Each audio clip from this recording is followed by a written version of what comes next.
Salut la team, l'épisode 2 de House of the Dragon a pas mal d'easter eggs qui relient davantage la série à Game of Thrones avec des références qui aident à fournir plus d'informations et à approfondir l'univers, et on en parle dès maintenant dans cette vidéo, et n'oubliez pas de liker et de commenter. Let's go! Petit message avant de commencer réellement cette vidéo, on est plus de 4000 sur la chaîne, oui, plus de 4000, merci énormément à tous ceux qui se sont abonnés, et bonne vidéo! L'épisode 1 avait fermement établi sa place dans la chronologie de Game of Thrones et a commencé à placer ses pièces sur l'échiquier. Cela s'est également terminé avec la révélation concernant le rêve d'Aegon le Conquérant sur les marcheurs blancs, une prophétie qui change beaucoup la façon dont Game of Thrones est perçu.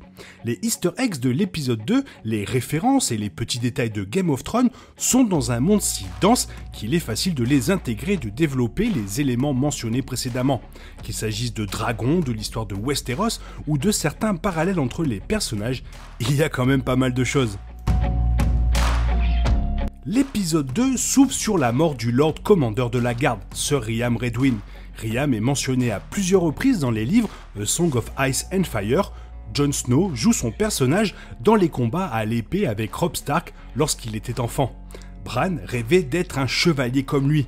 Des personnages allant de Jaime Lannister à Varys le mentionnent comme étant un chevalier exemplaire. Il est aussi mentionné que les Sœurs Silencieuses préparent le corps de Sir Riam pour ses funérailles. Les Silent Sisters sont un ordre faisant partie de la foi des Sept, chargé des cadavres.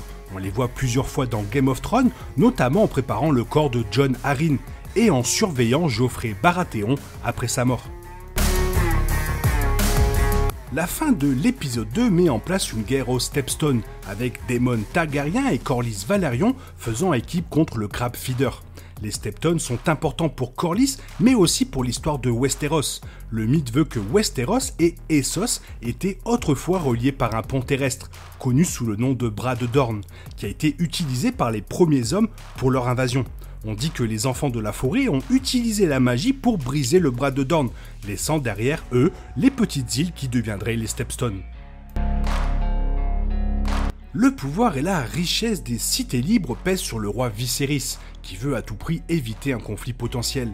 Les villes libres d'Essos comprennent Braavos, Lorath, Lys, Myr, Norvos, Pentos, Qohor, Tyrosh et Volantis, avec la première de celles-ci qui figure de plus en évidence dans Game of Thrones, grâce à l'histoire d'Arya Stark, ainsi qu'aux relations avec la Banque de Fer. Pentos a été la première à être vue, apparaissant dans le premier épisode de Game of Thrones alors qu'on voyait Viserys et Daenerys Targaryen, tandis que Volantis a été visité par Varys et Tyrion Lannister dans la saison 5. Un Sir Mallister fait partie des chevaliers en lice pour une place dans la garde royale. La maison Mallister a été mentionnée à quelques reprises dans Game of Thrones, une maison dans les Riverlands, fidèle aux Tully.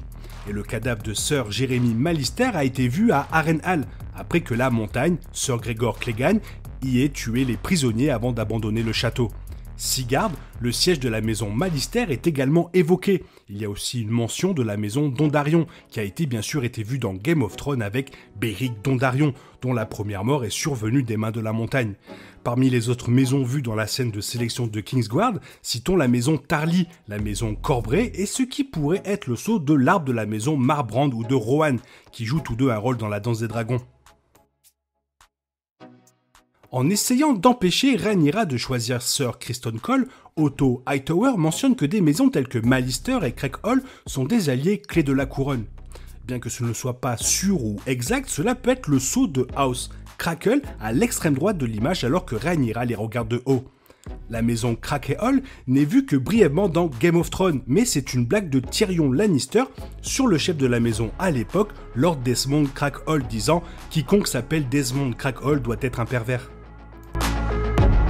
Sir Criston Cole mentionne avoir combattu pendant une année dans les marais de Dornish, une zone de terre qui borde Dorne, les Stormlands et le Reach. Dorne n'a jamais été conquis par Aegon, et donc, pendant la chronologie de House of the Dragon, elle ne fait toujours pas partie des 7 royaumes de Westeros. Les marais de Dornish étaient fréquemment des champs de bataille, et comme la maison Cole est originaire des terres de la tempête, il est logique que Sir Criston ait combattu dans certaines de ces batailles. La mention de la magie du sang est l'un des easter eggs qui se connectent à Daenerys Targaryen.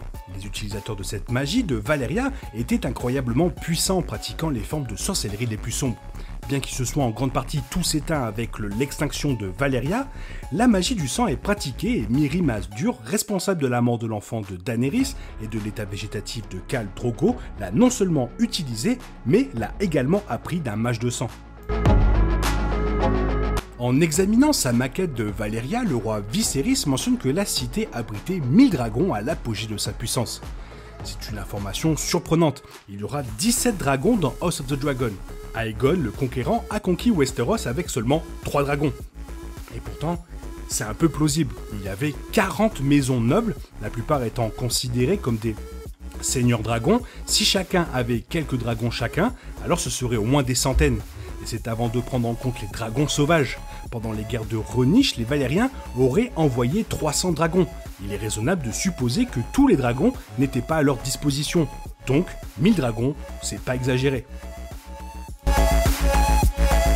L'une des références tease un autre des dragons qui apparaîtra plus tard dans la série, Vhagar. Aux côtés de Balerion, la Terreur Noire, et de Meraxis, Vhagar était l'un des 3 dragons pilotés par les Targaryens lors de la conquête d'Aegon, avec Vhagar monté par Visenya. Le dernier survivant de ce trio, Vhagar, est maintenant le plus grand dragon restant à Westeros. Et il est assez intéressant de parler de Laena Velaryon, d'autant que c'est elle la cavalière de Vhagar pendant un certain temps dans les livres.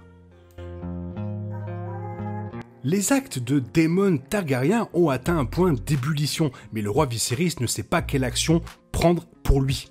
Comme option possible, il envisage de l'envoyer au mur ou de mettre sa tête sur un pic. Jon Snow a rejoint la garde de nuit très tôt, mais de nombreux autres personnages y ont été envoyés, notamment de Port-Réal, comme Janos Slynt, qui, comme Daemon, commandait autrefois la garde de la ville. Et en termes de tête sur l'aine-pointe, aucune n'est plus mémorable que celle de Ned Stark.